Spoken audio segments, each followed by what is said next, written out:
teman-teman hebat yang saya banggakan. Pada kesempatan yang berbahagia ini, izinkan saya mengajak kita semua kembali ke masa lalu.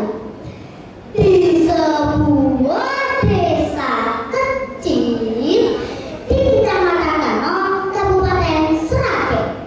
Hari ini saya akan mendongengkan sebuah kisah berjudul Junggok, desa yang hilang ke dalam tanah.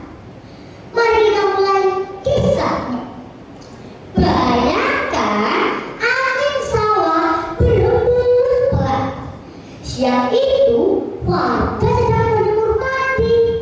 Matahari cerah, ayam-ayam berlarian, dan Pak Wiryo sedang menghitung hasil panen sambil bersiul tidak jelas nadanya. Tiba-tiba terdengar suara dari langit. Ngeng. Suara dari langit seperti suara lebat kesurupan. Itu apa, Bu? Kata Pak Wiryo sambil mendongak. Itu bukan apa-apa, itu pesawat, teriak Bupati. Beberapa saat kemudian terdengar suara letusan dari jauhan. Tanah bergetar, orang-orang panik, anak-anak menangis, ayam-ayam lebih panik lagi, lari tanpa arah. Warga sadar, perang ini tak hanya di darat, serangan datang dari atas. Karena tak punya bunker baja atau sirine canggih, warga yang mengandalkan satu hal, akal sehat dan gotong royong. Bang Arto, sesepuh kampung, mengumpulkan semua warga. Kita tak bisa sembunyi di rumah. Dari atas kelihatan. Kita harus menyatu dengan alam. Maka mereka mencari tempat yang tertutup pepohonan lebat. Di pinggir sawah ada ribuan tanaman liar yang sangat rapat, penuh duri dan tumbuhan tak beraturan. Namanya pohon jenggok. Saking rapatnya, kalau orang masuk dari atas cuma kelihatan hijau semua. Bahkan kambing yang masuk bisa keluar dengan ekspresi lebih dewasa. Di sini, kata seorang pemuda. Kalau pesawat lewat dan masuk semak ini. Sejak itu, setiap terdengar dengungan pesawat, terdengar pula teriakan kode darurat. Jenggok! Semua langsung lari. Ada yang sambil bawa batut, ada yang masih bawa cangkul, bahkan ada yang masih mengunyah singkong. Karena sering teriakan tergesa-gesa, kadang bunyinya berubah. Jenggok! Nah, dan dari situlah nama itu melekat. Suatu hari pesawat kembali melintas. Jenggok! Ya seseorang, semua lari. Pak Wiryo tersandung kalau babak, dan Pak Marti niatnya masuk ke dalam semak. Di dalam ribuan, suasana hening. Hanya ada suara napas perlahan. Seorang anak kecil berbisik, "Pak, kalau pesawatnya lihat kita gimana?"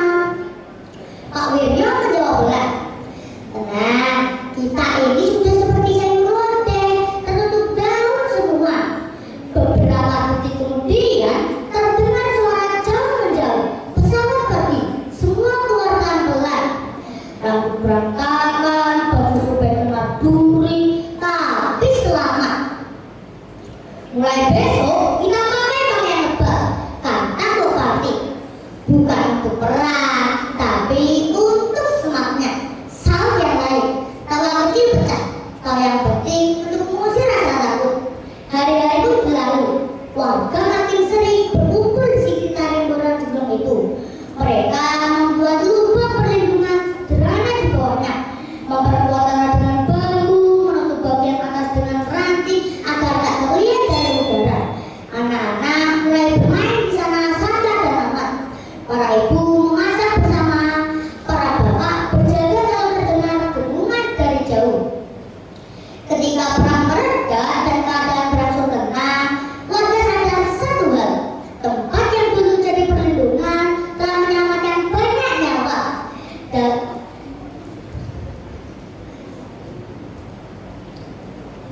telah menyelamatkan banyak nyawa.